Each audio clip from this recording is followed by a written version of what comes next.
Hello, I'm Maria Hall Brown, and this is LA Currents. Well, almost 9,500 sworn personnel, almost 3,000 civilian personnel, and the man at the helm for the last 3 years has been Chief Michael Moore. It's so nice to be in your office. Oh, thank you. Thank you for being here, and it's a great opportunity. Welcome this opportunity. Thanks. I have to say that this is an incredibly inspirational office, because while we were turning your office into a studio for the day, of course I'm snooping, you have great quotes everywhere. You have all these emotional stories and pictures and books.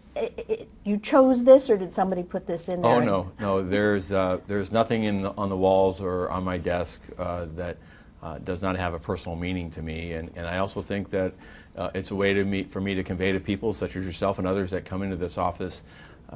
I hold this position with a great deal of privilege and honor, but also responsibility, and I think that it's a means for me to communicate my values, our values, the North Star for this organization. All right, so, and fortunate for you, you came in 3 years ago, and the last few years have just been absolutely smooth sailing. Nothing's happened. Calm seas, unremarkable, kind of the Caribbean. There you go. Oh, actually, it is the Caribbean. They've had a couple hurricanes come through. You have indeed. Well, as flip as I'm being, it has been tumultuous, and you've had to make some, tough decisions and some dramatic changes and some, hold things steady. So what are some of the changes that have happened since you've been at the helm, and what are some of the things that you walked into and you realized these are good foundational things that we need to keep in place? Well, fortunately, I was blessed to inherit a department that Chief Charlie Beck had held the helm for eight and a half years, and as he did, he inherited a department that Chief Bratton before him had helmed during turbulent times and in the aftermath of the consent decree and the days and times and weeks that followed from that. We're in good shape. I inherited a department that was reform-minded. It was referenced in the then President Obama's 21st century policing reforms, and the pillars that were there, showcased what LAPD was doing for building trust in communities, for community engagement, for being problem solvers, but recognizing that we have a shared responsibility for public safety, and that also on the enforcement, that it was smart, that it was focused, it was data informed. So that's what I inherited, and it was a department that I'm blessed to have been a part of for some 37 years at that point. So we set on a course of continued reform and continued work to lessen the instances of use of force, particularly deadly force, to improve our efforts of dealing with persons experiencing mental illness, to really be a part of the solution for persons experiencing homelessness, both for providing them services and support, but also improving the safety and the sense of safety of communities in which these homeless encampments and persons who are living in public places that they're wrestling with. So those reforms are all in place, and then of course we saw this last year with the tragic aftermath of the George Floyd murder, that the very institutions of law enforcement across this country were taken to task and were shaken, and the trust in them were shaken, and it happened here in Los Angeles as well. And in the midst of that, also this pandemic that has just turned this entire city, this county, this United States, the world, upside down. No one in our lifetime has seen it, and nor had we seen or really realized just how profound an impact it would have on every institution, not just in America, but again across the world. So yeah, a couple turbulent times, some uncertainty, a lot of concern for the safety and welfare of our people, loss of life. We've lost 9 of our personnel, people who have died in the course of serving this city and picking up this pandemic, this virus, and losing their life, their family. We've lost family members, and of course hospitalizations, and just the threat even as it exists today. So a lot of competing needs for my attention, for the organization's attention. We saw devastating impact on the economy of the city, which necessitated a reduction in workforce. We've lost more than 600 of our uniformed personnel that just were not replaced. We could not hire in the sense that the economics of the organization. We additional 250 civilians. These are cutbacks and reduction in the workforce today that take us back more than a decade, some 15 years as far as the size of the workforce. And at the same time, we saw an increase in violent crime.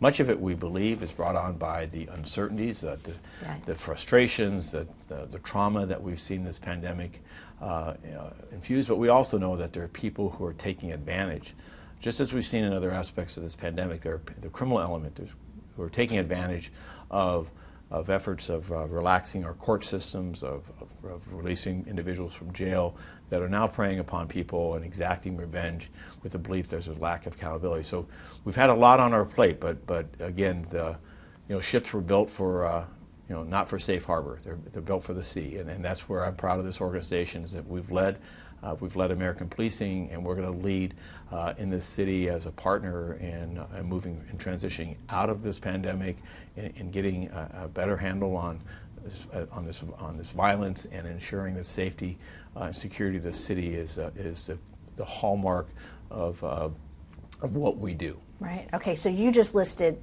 a whole bunch of things that I would like to address. Sure.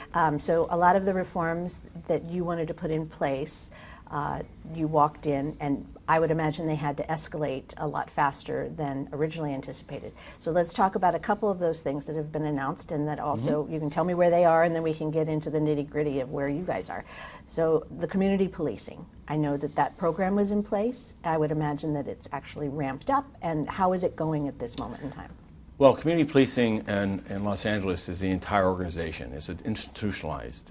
It's institutionalized across every aspect of what we do. There's a community safety partnership, which was and is an effort within 10 of our communities most impacted by violent crime, historic distrust of the police, and a police response in the past that was bring more officers, bring more enforcement as a means of restoring order and lessening the loss of life and the instances of violence.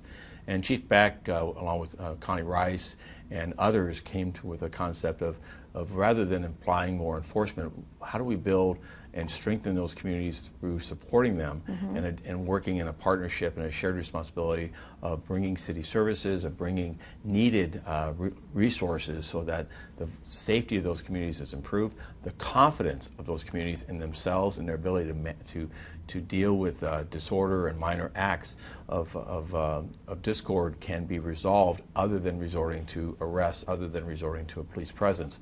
So that community safety partnership across those 10 areas which we've studied and seen that reduces violent crime, improves public trust, and reduces arrests and use of force, that has continued.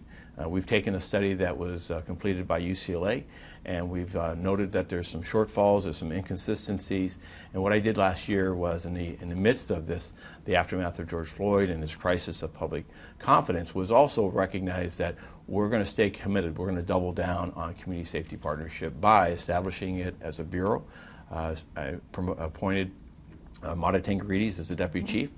She was one of the original, if you will, authors of that program and of that initiative. She understands it the best, and I believe that the DNA of that program needs to, what works, the values of that need to not just be in those 10 sites, but needs to inform us in our uniform work, in our detective and investigative work, and how we look at public safety throughout the city. Sure. And so we established that bureau to demonstrate that that is our commitment, that at a time, not just that we're going to keep those while we're seeing a reduction in workforce, we're not going to take away from those because it is expensive, it does require other people.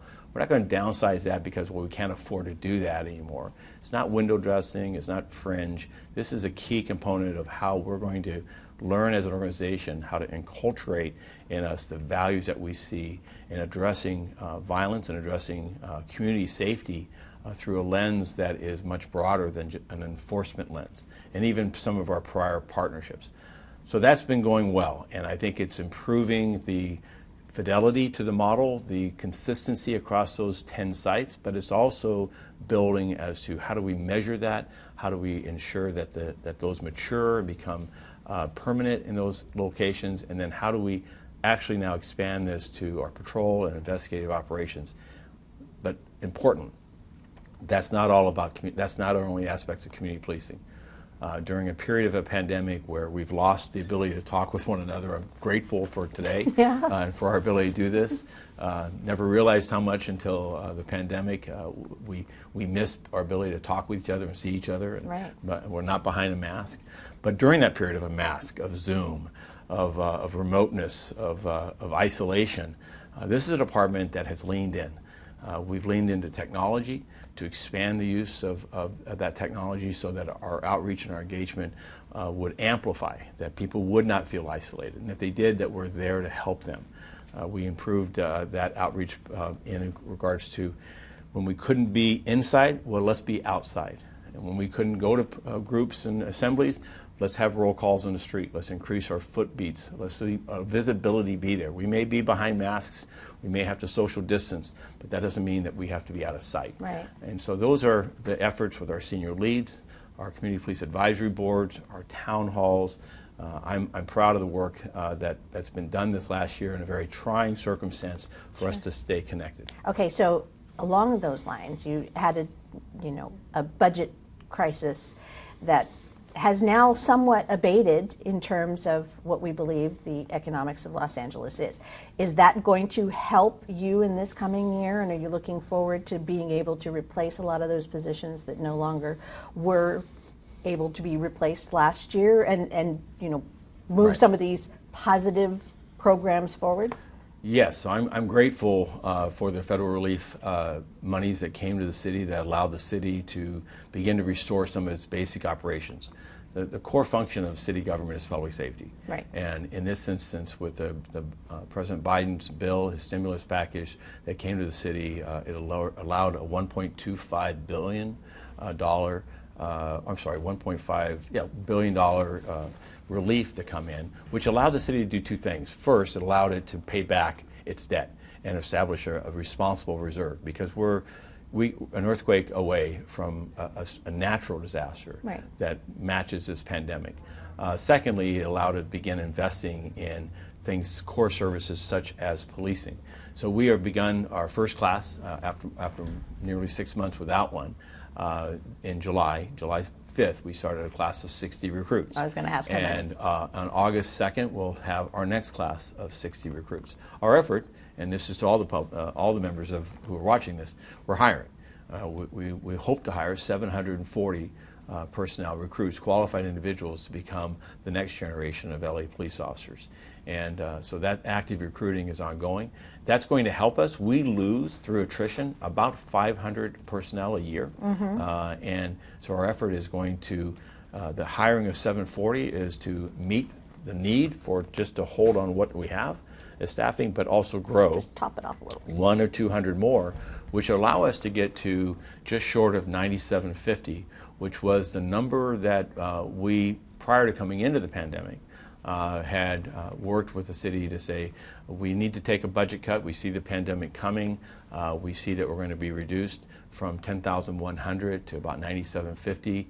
We can meet that moment. We can reimagine public safety. It was also a call at the time by finding alternatives that don't require an officer's presence, that we can use technology, but also to identify mental health and outreach and services that can better handle instances that don't require police officers. Right. And this last year has been a formative year in the sense of forming some of those outreach and engagements, some of those type of services. And I look to, for this next fiscal year, and with the mayor's support and the council's approval, to further investing in added mental health workers, added outreach workers for people experiencing homelessness and dealing with low-level disputes and matters that should not require a police officer, that today still we have far too many going. An example of that is the D.D. Hirsch effort. A year ago, attempt suicide calls or suicidal individuals or potential suicide individuals would result in a police officer responding.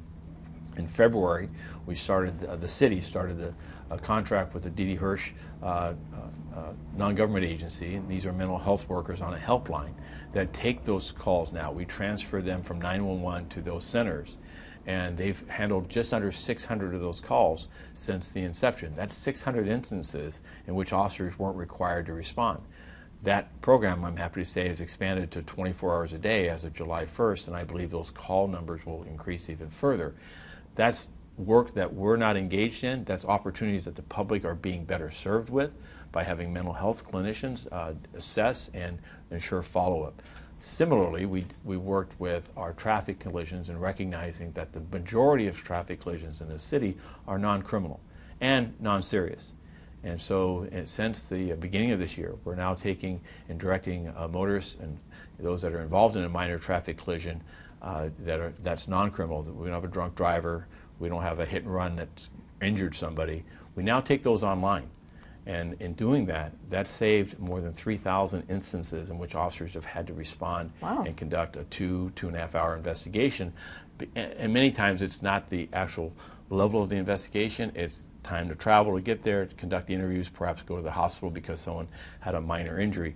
Now, hospitalizations, people involving DUI that's created any type of injury, those are still complex and still investigations that we respond to. But just those two measures alone have allowed us to redirect about 30,000 fewer calls for service to not 211, 311, these alternate services. This year, this fiscal year we're coming into, the city is establishing outreach teams in Hollywood and Venice that will work 24 hours a day for outreach and engagement with people experiencing homelessness, having mental health episodes, minor disputes that they'll be able to handle, and those resources, non-law enforcement resources, rather than LAPD. Again, another step in the right direction. So much good news, but there are some things to deal with, and you mentioned that. The rising level of crime, could be very directly related to the issues of the pandemic, but also the prisoners that have been released. And so there's some controversy about who's doing what, why they're doing it, how it's affecting the public at large, how it's affecting the law enforcement and the judicial system. Is there any kind of move forward with any kind of cooperative? I know that there's even some controversy amongst those in our criminal justice system here in Los Angeles and our law enforcement. There's some differing of opinions that sometimes get vocal and sometimes obviously have trickled down. I'm trying to be very kind about all of this. Very diplomatic. Okay, but you know exactly what I'm saying. I think I have an understanding. Okay, so what is going on there and how are we faring with it, and what are the moving forward steps that are being taken? Well, first of all, the criminal debate, dialogue, discord about the criminal justice system is not something that just brought about by the pandemic. This is, as a state, as a region, we've I think led the country in criminal justice reform many times with with grand ambition and very desired outcomes. We want to see justice. We want to see victims that are protected. We want to see consequences for those that harm others and victimize others. But we also want to see that people who commit offenses, how do we rehabilitate them? How do we bring them back into society? And then when they're reintroduced into society, how do we keep them on a good path? And that cycle, that entire matter, there's all types of debates as to what works, what doesn't work. What I'm committed to as the chief here is to work with our DA, to work with our court system, to work with our city attorney, to work with all the parties in the criminal justice system to ensure that we're accomplishing everything I've just talked about. And as we have debate or dialogue or discord, is that we lean forward and find common ground, and that we speak truth to the circumstances that we have before us, but we don't get caught up in the political rhetoric. We live in a time right now where there's a lot of extremes, and we live in the social media in which people post information that's entirely wrong, inaccurate, and wrong-headed, but it supports their position. And so what calm heads, stand outside the political rhetoric. I'm not an elected official. I'm the chief law enforcement officer for, if you will, for the city of Los Angeles as its police chief, and I rely upon a city attorney for the criminal prosecution of misdemeanors, and I rely upon DA Gascon and his predecessors for the criminal prosecution of felons and serious offenses. And I rely upon the court system to be the adjudicator, whether through the jury or the judge, to determine the facts, and a public defender who I enjoy spending time with and conversations about defending those that are accused of wrongdoing and recognizing that everyone is presumed innocent, and it's upon the state to pursue criminal prosecution. In that dialogue, right now there's a question about, well, the impact of the pandemic with the imposition of a zero bail. Does that mean people who are facing serious charges are not being held in custody because of concerns for them, their safety in the pandemic? Somebody who breaks into a home, someone who steals a car, someone who commits perhaps an aggravated assault, or other crime of violence? Are they out in the street? And the answer to that is yes. In many instances, they are. Some of that is because they've bailed out, Right. which is the right of an individual. Some of it is because of the zero bail and an interest that people not die incarcerated or pending a trial of a virus because of our inability to safely keep them in custody. My commitment is that the provisions of that effort also provide for bail enhancements and for the city, for LAPD, to pursue those enhancements when we believe an individual should not enjoy, if you will, what the zero bail was trying to accomplish. So what we do each week is we look for individuals who were arrested for a felony today that had been previously arrested in the last 15 months and were out. And in those instances, are we pursuing those enhancements? And I'm finding that we are, and we're getting those enhancements. I'm also finding that we're not in some instances. Well, that's on us, as our detectives or others that would express concerns about, that these people are out on zero bail. Okay, well, what are we doing? Are we exercising the model? And then when we exercise that model and we find discretion being exercised by the DA or by the court, then I have those conversations and our people have those conversations with those officials and to express our discontent, to say our dissatisfaction with that. And so I think the process today has been impacted. The accountability in the field, a sense that people can go out and commit crimes with little regard. Right. It's real. It's palpable. Now, this is not to indict anyone or meant to embarrass. It's instead to say, but how do we go forward? So this is constantly an evolution of what's working, what's not working, and that's what LAPD's, I think, how we've done so well over time. Is we recognize it's not about blame, it's about the evolution. Sometimes things you should be able to anticipate, things that you can't, but what are we doing about it? And let's stay committed to the values of the organization that says we're going to continue to improve, we'll address shortfalls, but we're not going to go back and look in the rearview mirror and just keep throwing arrows at people, even though we may believe they're the wrong decision or we didn't support it at the time. Let's talk about today. Let's talk about going forward. That's our responsibility to the people of the city. And along those lines, I mean, you have this bird's eye view and you also have this big picture vision because of the people that you interact with and the meetings that you're in and even the conversations that you could have. But on the other side of that, you also have your rank and file. I do. And you have to address them and you have to assure them and you have to let them know what is happening and how it's going. How are they feeling and what are you saying to them? So I think that this has been a year of me, certainly in the aftermath of the civil unrest, I recognized that I wasn't talking with them enough. They didn't hear enough from me. They didn't feel that I heard clearly they felt I wasn't supporting them or expressing my support for them. And I apologize to them for that. LAPD is not an institution of buildings, of machinery. It is people. Mm-hmm. It is 12,500 individuals, sworn civilians that come to work every day to do the very best job they can. We're very particular about who we hire, their background, their character, their values. They come to this work and they do tremendous work and they sacrifice. They're first responders and they're essential, and they've been here. They're not calling this one in from home during this pandemic, and it's cost them their lives in some instances.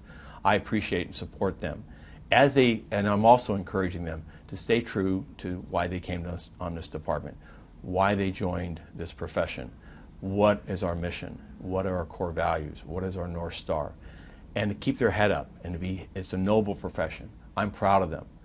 They go out every day and they make a difference. They save lives. Cops count in this city, and they matter tremendously. And for me, 40 years in this business, I know that. But it can't be easy to be an officer. It is. This is one of the most difficult periods of time. You're right. I get to enjoy a history of 4 decades of looking back over this. I've seen some of the darkest moments of our existence, and I've also seen some of the best times. And that helps me understand in some of the darkest times when, I presented too many flags to say no. This sacrifice, this loss, it's unfair, it's not right to hear people express hate and just tremendous anger, and to center it on individuals, to center it on a profession of service, deeply disturbing. And with a family that, a wife and family that has come up through this organization, and seen this, and to see how it's impacting them, I can only imagine. You're 25 years old. You've got, perhaps you've had others in your family in law enforcement. Many of our people, probably the majority, don't. So this is brand new ground. And we've seen the calls to our psychologists and our peer support, our clergy, go through the roof. We've seen the emotional toll on families. I see it in their eyes. And we've seen 100 of our people. I talk about 500 people that we lose each year. We lost 600 this last year. And we lost 100 of them because they chose to leave this organization, and many of them chose to leave the profession. That's a grievous injury. Not only, the practical side of it is we're losing highly trained, highly motivated, very competent, dedicated professionals. And to lose them to another agency is there's a loss there to what the department's invested in, what the city's invested in, they're not benefiting from. But at least the person's staying in profession. But when they leave the profession entirely, the profession loses and our communities lose. And it sets the stage for who's coming to, how fertile is the ground for people to come to this profession. It signals that this is not an automatic that people want to be cops, that they want to get into this turmoil and face a very turbulent existence and to be criticized and to have their families criticized and to have their families face open ridicule in public places, in schools and in churches and in houses of worship and other places. So with that, though, we've got to take a step back and take a deep breath and build with them that remind them of why they chose this profession. Remind them of why it matters. There are 4 million people in the city, and they depend on this department. They need and want a police officer to come and help them, and not to be gaslit by the individuals that are out there who are on a campaign of absolute destruction of public safety.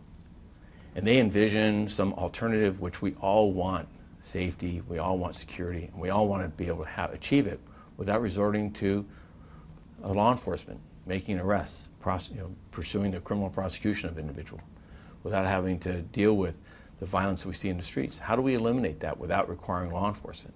We're all looking for that. But to abolish that and to vilify those that are in that chosen profession, when a calamity happens and they're the ones rushing to that while everyone else is rushing away, it's more than hurtful. It's wrong. And so part of that is as a chief, is making sure that our people feel supported, and we're trying, and our command staff, but also recognizing that, too, and reminding them that part of this emotion, part of this is because people are so hurt, and they're so injured by not just the pandemic, but by the wrongs that exist in our society.